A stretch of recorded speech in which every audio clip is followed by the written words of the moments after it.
Well, happy official start to fall, although it doesn't feel like it. Equinox occurred earlier this afternoon, exactly 1:19 p.m.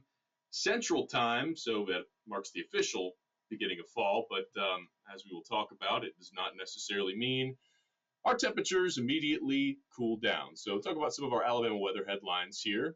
Summer continues, at least for the next day or two, couple of days. We are looking at some beneficial rain across the state. That'll be a good thing considering we have turned pretty dry, most of Alabama in some level of drought, which is not uncommon for this time of year, by the way. We turn more seasonal by the end of the week and the weekend. 60s, 80s will be our temperature range, and a very busy tropics. But that's also very much expected this time of year. Big picture, looking at the national view here, we've got some rain across the Four Corners region up in the Rockies, and then kind of an elongated area of rainfall from, say, upper New England area down through the Ohio Valley, and a few thunderstorms across the Tennessee Valley back towards the Mississippi Delta this afternoon. Again, it's about 3 o'clock here. And there you have showers and thunderstorms, most of which are in the northern third of Alabama. We have some additional rain back to the west and north Mississippi, and a cluster of showers and storms down near the Louisiana boot.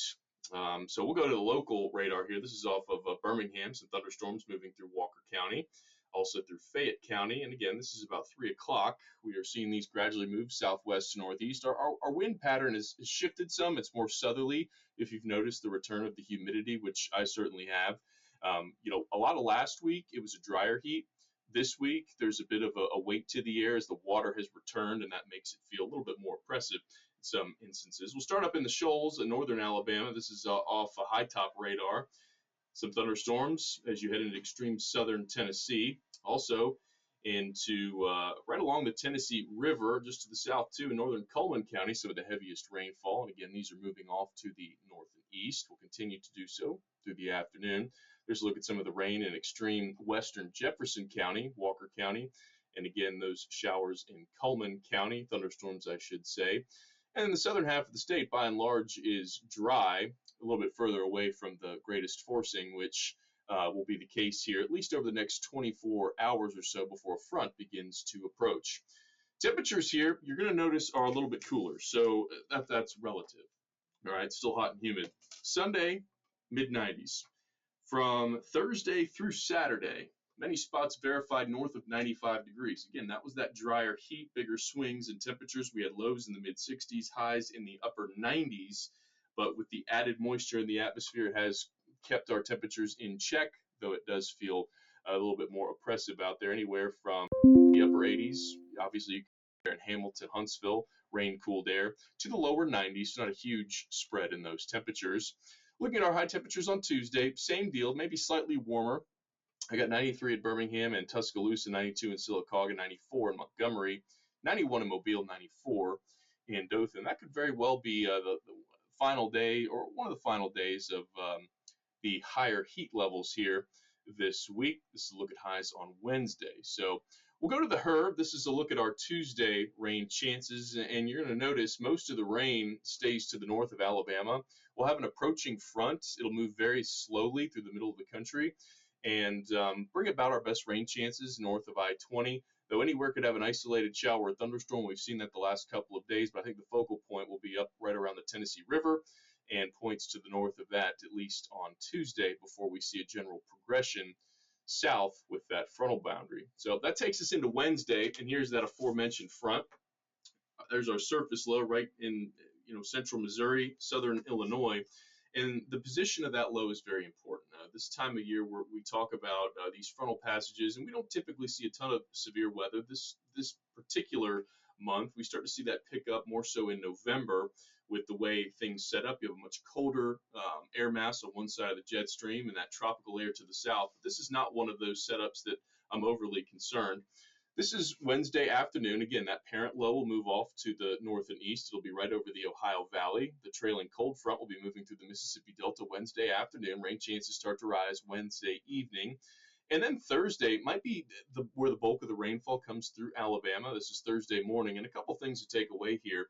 Number one, we see that front push through here on Thursday, early in the day. You don't have a lot of instability at that time of day, and we will probably have increasing cloud cover throughout the evening.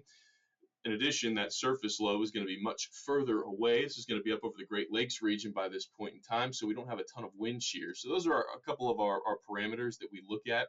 Again, they'll be forcing along the front, so a strong thunderstorm or two can't be ruled out, but I think this will be more or less a very beneficial rain for us. Pushing to Thursday afternoon, the bulk of the heavier rainfall now pushes south of I-20 down near Montgomery and into the Wiregrass by the evening.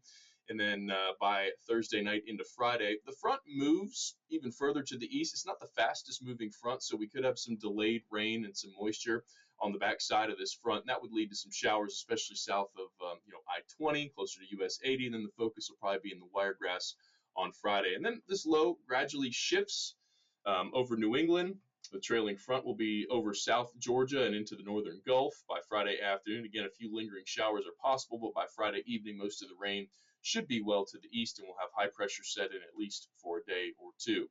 The SPC's outlined a marginal risk area across all of Mississippi and northern and western Alabama. Again, I don't really see it coming together. This is probably our best frontal boundary we've had here in a while. So again, approach with caution.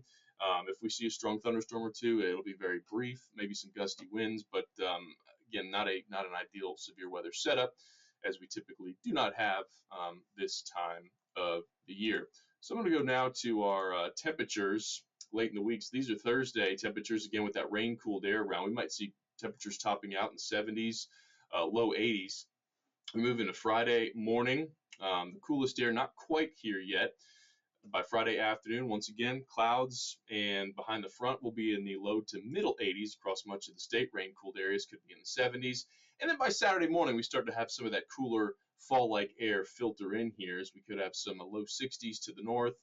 And Saturday afternoon highs will be in the low to middle 80s across much of the state. Sunday morning could end up being the coolest morning that we have in the forecast period. This model running a bit warmer, but I do think low 60s across northern Alabama, mid 60s across southern Alabama. So rain totals over the next 7 days. Again, this is the average, and you see these lighter blues here and these darker blues. That's about 3/4 of an inch to an inch of rain. Very beneficial, again, to the south, where that frontal boundary will be weakening as it pushes south. A little bit less or so, about a half inch or maybe 1/4 of an inch down near Monroeville, the southern end of I-65, as you head down to Mobile and Baldwin counties. But a good chunk of the state, right around an inch of rain. Extreme northern Alabama, up close to the shoals, about an inch and a half possible over the next 7 days. And again, we'll mention there's a slight chance of an increase in rain probabilities early next week as a cutoff low retrogrades back to the west from, say, over South Georgia into Alabama, and that typically yields some scattered showers for us, so we'll keep an eye on that. All right, tropical update here as we move forward. Very busy across the tropics, so we'll try to break this down. So here are the areas of potential development.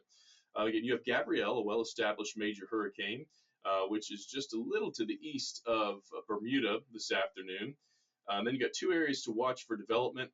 Very low chance of development over the next 48 hours, much higher probability over the next 7 days. And you can see the general trajectory of these outlooks take it to the north and west. And again, there's a reason for that.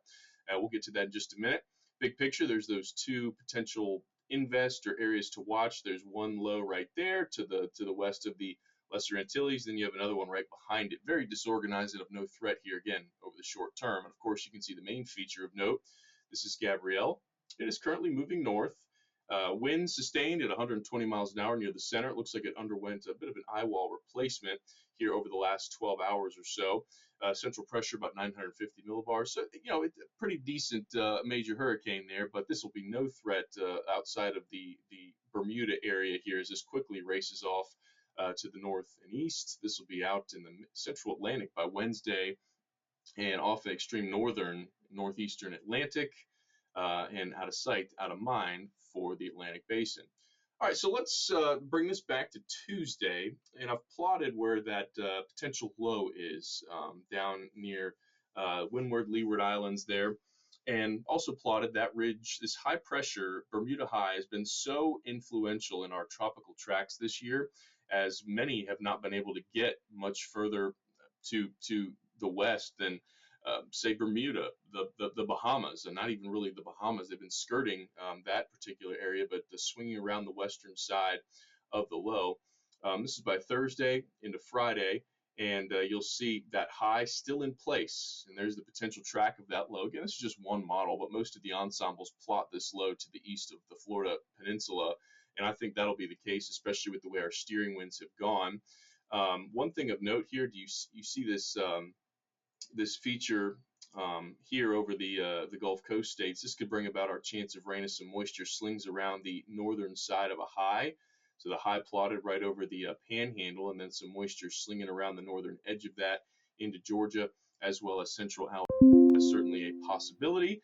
Next week could be our next chance of rain, but uh, that this low will probably sling around to the north and off into the central Atlantic and not be a threat to us. Again, where we're at in terms of tropical season, we are looking at, from a climatology standpoint, just past the peak, but we really stay in the peak until early October, so not uncommon to see that level of activity out in the tropics, especially this time of year. So again, in summary, rain chances will pick up later this week, Wednesday into Thursday. Frontal boundary will mean some slightly cooler airs here. This will be very beneficial to the dry scenario that's been unfolding across central Alabama.